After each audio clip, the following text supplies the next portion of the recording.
Magandang tanghali Luzon, Visayas at Mindanao. Narito na ang nagkakaisa at pinakamalawak na pagbabalita. Sa pangunguna ng Presidential Communications Office na kinabibilangan ng Philippine Information Agency, Philippine News Agency, Presidential Broadcast Service, IBC at PTV mula sa IBC 13, ako po si Princess Jordan.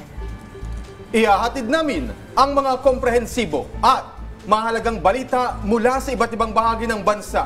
Ako si Alan Francisco. Ito ang Balitang Pambansa! Ngayong tanghali sa Balitang Pambansa, Pangulong Ferdinand R. Marcos Jr. kinalampag ang mga gabinete para paspasan ang pagpapatupad sa mga priority project ng kasalukuyang administrasyon. Pila sa 20 pesos na bigas ng pamahalaan, dinadagsa pa rin ng mas maraming mamimili. Publiko, nanawagan na araw-arawin na ang pagbebenta ng murang bigas sa bansa. DSWD, umarangkada na sa pagtanggap ng mga aplikasyon para sa nationwide government project. COMELEC, natapos na ang canvassing ng mga boto. Proklamasyon sa mga nanalong senador at party list, tuloy na tuloy na. At listahan ng Senate Magic 12, resulta ng matalinong pagboto ng mga Pilipino ayon kay Senate President Chis Escudero. Una sa ating mga balita, mas pinalakas na ugnayan at pagtutulungan sa iba't ibang bahagi ng bansa. Ito ang binigyang diin ni Pangulong Ferdinand R. Marcos Jr. sa pagtanggap niya sa 5 bagong mga ambasador sa bansa. Kabilang sa mga diplomat na nagsumite ng kanilang credentials ay mula sa Bangladesh, Palau, Armenia, Cuba at Mongolia. Dito, muling tiniyak ni Pangulong Marcos ang paninindigan ng bansa na palakasin ang bilateral cooperation sa mga nasabing bansa. Umaasa rin ng Pangulo na makikipagtulungan ng mga bagong ambasador sa kanilang mga counterpart sa Pilipinas upang higit pang mapalalim ang ugnayan sa pagitan ng kanilang mga bansa at ng Pilipinas. Hinikayat din ng Pangulo ang mga envoy na maglaan ng panahon upang tuklasin at kilalanin ang kultura at kagandahan ng Pilipinas. Sisimulan na ng Department of Social Welfare and Development ang pagtanggap ng aplikasyon para sa nationwide government internship program. Ayon kay DSWD, Assistant Secretary Irene Dumlao, tatanggap ang kagawaran ng aplikasyon mula May 19 hanggang 21 kung saan 75 slots ang bubuksan sa bawat DSWD field office at 35 slots naman ang bubuksan sa kanilang central office sa Batasan Road sa Quezon City. Dagdag pa na opisyal pagkakataon ito para sa mga college students na matutunan ang life skills na dapat na kanilang makuha sa isang workplace at kumita rin para tustusan ang kanilang gastusin sa eskwelahan. Bukas ang GIP application sa lahat ng college students na may edad 18 hanggang 25 taong gulang o di kaya naman ay mga incoming 3rd year at 4th year na paparating na school year. Ang mga mapipili ay makatatanggap ng stipend na katumbas ng 75% ng regional minimum wage kapalit yan ng 30 araw na kanilang bubunuin. Para sa pagproseso, paano makapag-apply sa government internship program ng DSWD, mangyari lamang na tignan ang mga detalye na makikita sa inyong TV screen. Mas pinatututukan at pinabibilis pa ng pamahalaan sa mga ahensya at tanggapan ng gobyerno ang pagtapos sa mga priority project ng kasalukuyang administrasyon. Ayon kay Department of Transportation Secretary Vince Dizon, pinulong ng Pangulo ang kanyang mga gabinete para paspasan ang mga programa at proyekto na mapakikinabangan ng mamamayan. Kabilang aniya sa mga dumalo ay sina DILG Secretary John Vic Rimulya, Agriculture Secretary Francisco Chu Laurel Jr., Social Welfare Secretary Rex Gatchalian, Education Secretary Sani Angara at Communication Secretary Jay Ruiz. Ayon kay Dizon, target nilang ihatid ang programa sa mga Pilipino at para makatulong rin na iangat ang ekonomiya ng Pilipinas. Kailangan, nasabi ng Pangulo, kailangan bilisan natin ang mga kailangan natin gawin para sa mga kababayan natin. So, nag-meeting ang ibang mga cabinet members para pag-usapan kung anong mga programang priority na kailangan bilisan pa natin. Mura at masarap ang kanin. Yan ang dahilan kung bakit binabalik-balikan ng mga mamimili ang 20 pesos na bigas ng pamahalaan. Si Mary Ann Bastasa ng Radyo Pilipinas sa Balitang Pambansa. Tuloy ang dagsa ng mga mamimili sa bentahan ng 20 pesos kada kilong bigas dito sa covered court ng DA Bureau of Animal Industry sa Quezon City. Alas 6 pa lang ng umaga kanina may mga pumila na at nagpalista ng kanilang pangalan.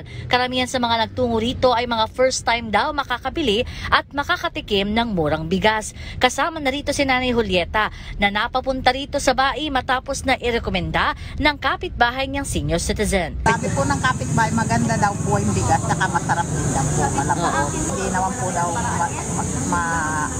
manong kainin kasi mga senior gusto ng pagkain na malambot ng konti. Tama lang daw po yung lasa. Si Kuya Charlie naman matapos na maisaing ang 20 bigas kahapon muling bumalik ngayong araw para bumili. Nagustuhan daw kasi nila ang kanin dahil malambot ito at masarap. Katulad sa mga commercial na ibang bigas na. Oo, so hindi masasabing 20 pesos lang yun. Saka ang puti, maputi siya ng bigas. Matatandaan kahapon na isang salo-salo ang pinangunahan ni Agriculture Secretary Francisco Chu Laurel Jr.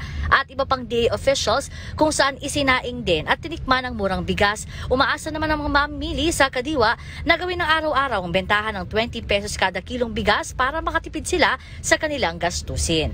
Mula sa Radyo Pilipinas, Mary Ann Bastasa para sa Balitang Pambansa. Kinansila ng Department of Agrarian Reform o DAR ang hindi nabayarang amortization ng 200 at 20 agrarian reform beneficiaries sa lalawigan ng Cebu. Bahagi pa rin ito ng condonation program ng DAR. Ayon kay DAR Secretary Conrado Estrella III, saklaw ng condonation ng 100 at 70 ektaryang agricultural land sa munisipalidad ng Pinamungahan, Toledo City at Aluginsan. Binigyang diin ni Estrella na mahalagang makaahon na sa ilang dekadang utang ang mga magsasaka. July 17, nang lagdaan ni Pangulong Ferdinand R. Marcos Jr. ang New Agrarian Emancipation Act na layong kansilahin ang hindi nabayarang amortisasyon o amortization ng mga magsasaka. Nakinabang sa batas na ito ang mahigit 600 ARB sa buong bansa. Isang malaking luwag o liwanag sa mga taga-Albay ang pagsisimula ng modernisasyon at rehabilitasyon ng power infrastructure sa lalawigan. Ang detalye sa Balitang Pambansa ni Gary Carillo ng Radyo Pilipinas, Albay.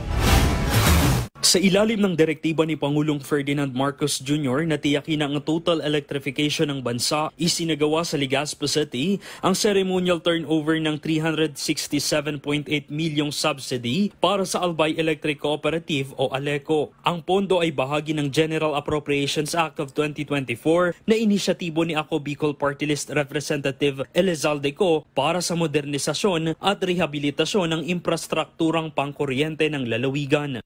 Hindi po simple proyekto ang pagtatayo ng substation na ating pinondohan. Ito ang simula ng mas pinalakas at mas maasahang serbisyo sa kuryente sa isang matagal na hiling ng ating mga albayan.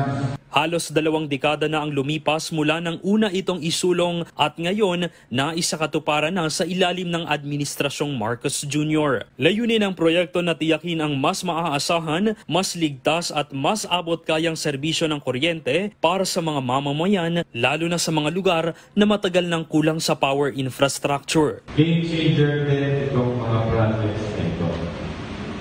And in fact, this is only the beginning. May susunod pa. Sa pagpupursige ng pambansang pamahalaan, katuwang ang mga kinatawan ng rehiyon, ang ganitong mga hakbang ay nagpapalakas hindi lang sa ekonomiya, kundi ng tiwala ng mga Pilipino sa pamahalaang tunay na naglilingkod. Mula sa Radyo Pilipinas Albay, Gary Carillo para sa Balitang Pambansa. Nilagdaan na ang revised implementing rules and regulations ng Board of Claims Act. Sa ilalim yan ng Department of Justice. Layon po nito na gawing mabilis at mas madali ang proseso ng Victim Compensation Program ng ahensya. May Balitang Pambansa si Eugene Fernandez ng IBC.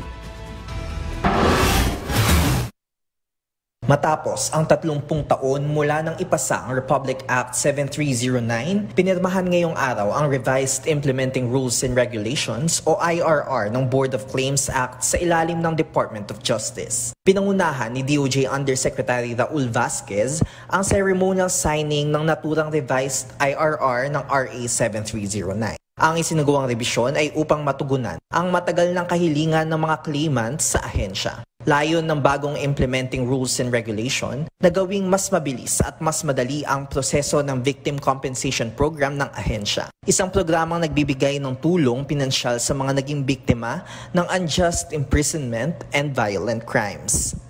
This effort of revisiting and revising the IRR to address the needs of today mirrors our evolving understanding of justice and our growing resolve to make a system that is more responsive, compassionate, and attuned to the lives of the people who it's meant to serve. Sa ginawang rebisyon, pinalawak ang coverage ng programa. Dito, pinasimple rin ang ilang kinakailangang dokumento at proseso para sa aplikasyon. The revision to the IRR includes, on coverage, certain crimes such as the Anti-Trafficking in Persons Act, the Anti-Terrorism Act, and the Anti-Torture Act were included in the enumeration, as these laws specifically provide that victims thereof are either considered as victims of violent crimes. Ayon kay Undersecretary Raul Vasquez, bagamat walang anumang halaga ang makapapantay sa paghihirap ng mga biktima, ang hakbang na ito ay bahagi ng patuloy na paninindigan ng DOJ na makapaghatid ng tunay na hustisya sa bawat Pilipino. Mula sa IBC 13, Eugene Fernandez. Para sa Balitang Pambansa. Pangangailangan ng isang deaf solo parent sa Caloocan City, tinugunan ng tupad si Jana Pineda ng PIA National Capital Region sa Balitang Pambansa. Sa tulong ng TUPAD program ng Department of Labor and Employment, nabigyan ng pagkakataon ng 47 taong gulang na si Evangeline Beralde na magkaroon ng hanap buhay para matugunan ang pangangailangan ng kanyang mga anak na kasalukuyang nag-aaral na sa kolehiyo. Number one po, tuition ng mga bata. Yung, lalo na magpapasok. Kailangan po talaga ng pabili ng mga gamit. Yung tuition po, mga pangpaon allowance nila. Isa si Evangeline sa mga pinakabagong benepisyaryo ng TUPAD program sa Tala Hospital sa Caloocan City. Ang pagpapatupad ng TUPAD program sa nasabing ospital ay naglalayong ilapit sa komunidad ang mga serbisyo ng pamahalaan, partikular na sa mga persons with disabilities, senior citizens at iba pang nangangailangan. Bukod sa nakagawiang paglilinis, ang mga TUPAD beneficiaries ay tumutulong din sa pagtatanim, pananahi at pag-upcycle ng mga waste materials alinsunod sa inisyatibo ng ospital na palawakin ng green spaces para sa mga pasyente. Matatanda ang nagsimula ang pagtutulungan sa pagitan ng Tala Hospital at Dolica Manava noong 2024 para sa pagpapatupad ng mas inklusibong TUPAD program. Ngayong taon, nasa 500 PWDs at senior citizens ang inaasahang magiging benepisyaryo ng programang ito sa Caloocan City. Mula sa Philippine Information Agency National Capital Region, Jana Pineda, Balitang Pambansa. Sinimulan na ang konstruksyon ng legacy building ng Philippine Children's Medical Center na tinagurian bilang premier hospital ng bansa. May Balitang Pambansa si Jel Guzman ng PIA National Capital Region. Inumpisahan na ng Department of Public Works and Highways o DPWH ang konstruksyon ng 20-story Philippine Children's Medical Center o PCMC Legacy Building sa Quezon City. Tinagurian bilang premier hospital ng bansa, ang PCMC ay nakatuon sa pagbibigay ng espesyalistang pangangalaga para sa mga bata. Ayon kay DPWH Secretary Manuel Bonoan, ang naturang proyekto ay nagpapakita na malaking hakbang sa infrastruktura ng pangkalusugan ng mga bata, di lamang sa rehiyon kundi maging sa Timog Silangang Asya. Dinagdag pa ni DPWH NCR Regional Director Gerard Opolencia, ang naturang proyekto ay magpapataas sa kasalukuyang kapasidad ng PCMC mula sa 200 bed capacity hanggang sa 500 bed capacity upang matugunan ang bilang ng mga pasyente, partikular sa oncology, neonatal intensive care at emergency services. Ang Philippine Children's Medical Center na unang tinawag na lungsod ng kabataan ay itinatag noong 1979 sa pamamagitan ng Presidential Decree No. 1631 na nilagdaan ni dating Pangulong Ferdinand Marcos. Taong 1987 naman nang tawagin itong Philippine Children's Medical Center sa ilalim ng pamamahala ni dating Pangulong Corazon Aquino. Ang kasalukuyang proyekto ay bahagi ng Build Better More program ni Pangulong Ferdinand R. Marcos Jr. na naglalayong magbigay ng dekalidad na pangangalagang pediatriko sa lahat ng mga batang Pilipino. Mula sa Philippine Information Agency National Capital Region, Jel Guzman, Balitang Pambansa. Tuloy na ang proklamasyon ng mga nanalong senador at party list groups sa Sabado ng hapon. Natapos na kasi ng National Board of Canvassers ang final tally ng mga boto. Si Luisa Erispe para sa Balitang Pambansa. Inilabas na ng National Board of Canvassers ang pinal na tali ng boto para sa mga nanalong senador at party list organization. Ang mga canvass votes ang basihan para makapagproklama ng mga panalo. Ang laging basihan ng proclamation ay ang canvass. Sana po maunawaan natin sa batas natin, ang pinagawang basihan ay canvass. Hindi po pinagbabasihan yung mga ibang issues na nasa baba. Base sa inalabas na National Certificate of Canvass para sa senatorial candidates, nangunguna pa rin si incumbent Senator Christopher Bongo. Sinundan siya ni Bam Aquino, Ronald Bato de la Rosa, Erwin Tulfo at Kiko Panghilinan. Pasok din sa Magic 12 sina Rodante Marcoleta, Ping Lacson, Vicente Soto, Pia Cayetano, Camille Villar, Lito Lapid at Amy Marcos. Nasa 13 to 15th rank naman si Ben Tulfo, Bong Revilla at Abby Binay. Dadaan pa sa audit ito pero sinabi ng National Board of Canvassers na tuloy na ang proklamasyon sa Sabado ng hapon. Umabot naman sa 82.2% ang opisyal na voter turnout ngayong Hatol ng Bayan 2025. Ito na ang pinakamataas na porsyento ng bumoto sa lahat ng midterm elections sa bansa. This is the first time, again, in our history that we registered an 82.2% voters turnout, the highest in a midterm elections. And surely, therefore, it only means to say that the Filipino people had trusted the entire process. They wanted to their votes be counted and their voice be heard. And that's very, very important on the part of the Commission on Election and on the part of the National Board of Canvassers. Nagpasalamat naman ang election lawyers sa naging maayos at mapagkakatiwalaang canvassing para sa halalan. Maraming na nagsasabi na may dagdag bawas, wala pong dagdag bawas na nangyari. At kung nais pong mapatunayan ninyo yan, dapat hintayin po natin yung random manual audit. Yun siguro ang dapat nilang pakatandaan. But insofar as election lawyers are concerned, we know that the voting went smoothly and that the canvassing has canvassed all the votes and not a single vote was missed and no single voter has been disenfranchised. Hindi pa naman sigurado kung makakapagproklama na rin sa linggong ito ng mga mananalong party list. Mula sa PTV, Luisa Erispe para sa Balitang Pambansa. Natanggap na ng PPCRV ang mas malalimang paliwanag ng COMELEC tungkol sa nakita nilang o ng kanilang volunteers sa nangyaring mislabel sa Zamboanga City at Dumaguete City sa website ng COMELEC. Si Rod Lagusad ng PTV para sa Balitang Pambansa Live. Rod! Princess, natanggap na nga ng Parish Pastoral Council for Responsible Voting o PPCRB ang mas malalim na paliwanag mula sa COMELEC. Kaugnay pa rin ito ng napansin ng kanilang volunteer na pagkakaiba o hindi tugma sa website nito. Ito ang sinabi ng case close. Ito ang sinabi ng PPCRB matapos na makapagbigay ng detalyadong paliwanag ang COMELEC sa kanila.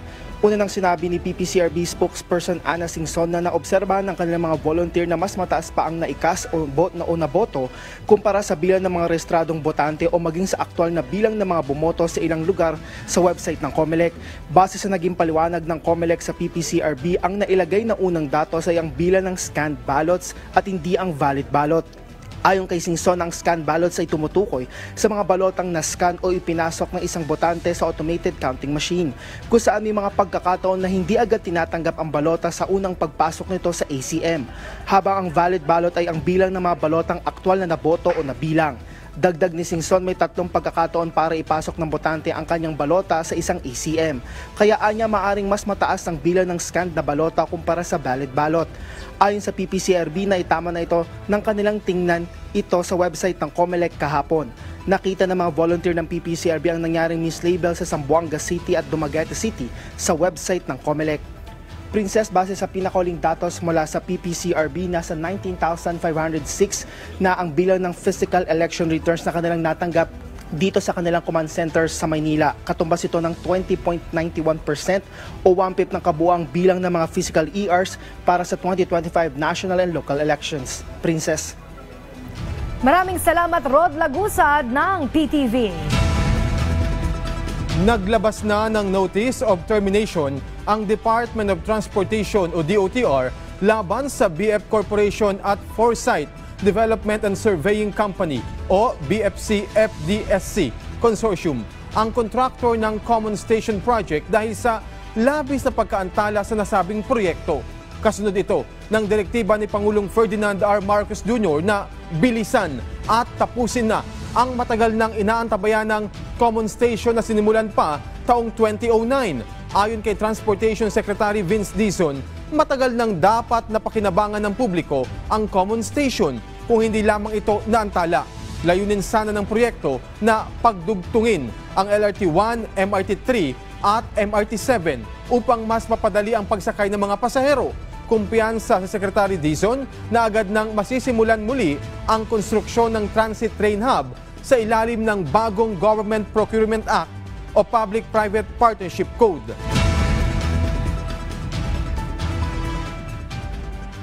Ibinasura ng Court of Appeals ang desisyon ng Muntinlupa Regional Trial Court na nagpapawalang bisa o nagpapawalang sala kina dating Senator Laila De Lima at dating bodyguard na si Ronnie Dayan sa kasong droga na isinampa laban sa kanila. Matatandaang Mayo ng 2023 nang iakwit ng korte sina De Lima kasunod ng pag-atras ni dating Bureau of Corrections Chief Rafael Ragos bilang testigo laban sa dating senadora. Pero sa desisyong inilabas ng 8th Division ng CA, sinabing nabigo ang Muntinlupa RTC na ipaliwanag kung alin sa mga pahayag laban kina De Lima ang binawi ni Ragos, kung ano ang epekto ng pag-atras ng testigo sa mga katotohanang napatunayan ng prosekusyon at kung aling elemento ng krimen ang hindi napatunayan. Dagdag pa ng CA, ang kasong ito ay hindi lang simpleng pagkakamali sa pagkakaintindi sa mga ebidensya, kundi malinaw na pagbaliwala ng RTC sa tungkulin nito sa ilalim ng Constitution. Samantala, nagpahayag naman ng pagkalito si De Lima sa desisyon ng CA. Aniya, bagaman hindi malinaw ang desisyon, handa nila itong iapila hanggang Supreme Court kung kinakailangan.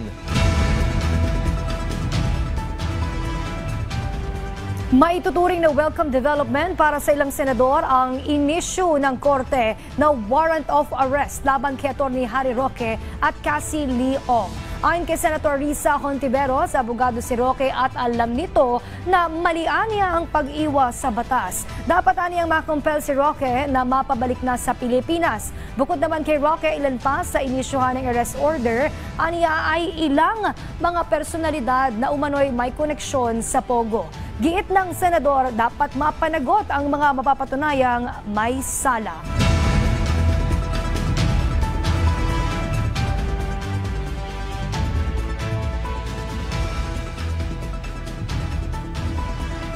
Hindi na nagulat. At sa ibang balita, sa pananaw ni Senate President Chis Escudero na naig ang demokrasya sa nagdaang hatol ng bayan 2025 kahit magkakaiba ang paniniwala at opinyon ng mga botanteng Pilipino.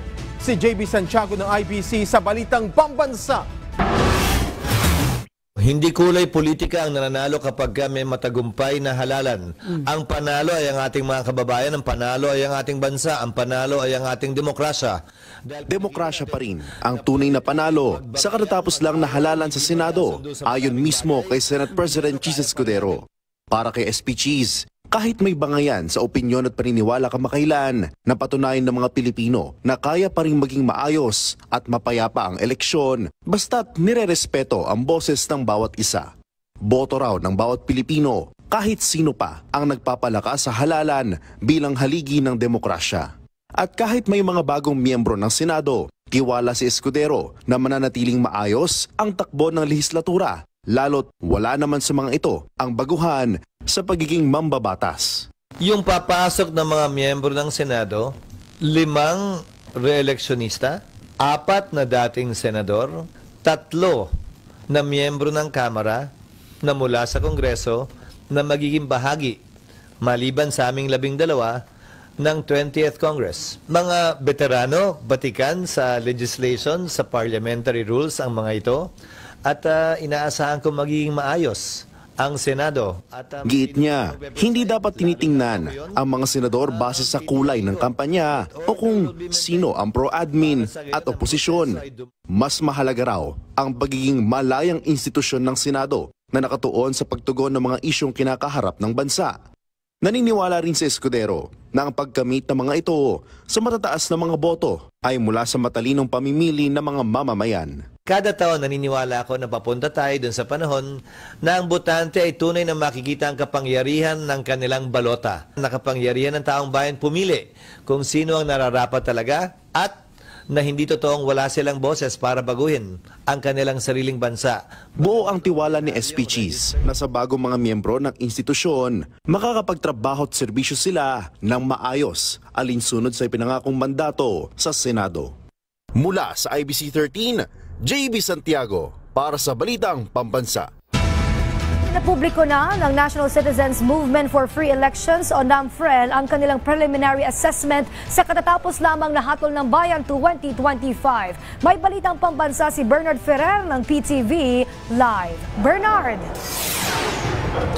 Princess, inilabas nga ng NAMFREL ang kanilang preliminary assessment sa katapos lamang na Hatol ng Bayan 2025. Kabilang dito ang peace and order situation sa ilang lugar sa bansa at ang mga isyong kinarap ng ACM, Automated Counting Machines.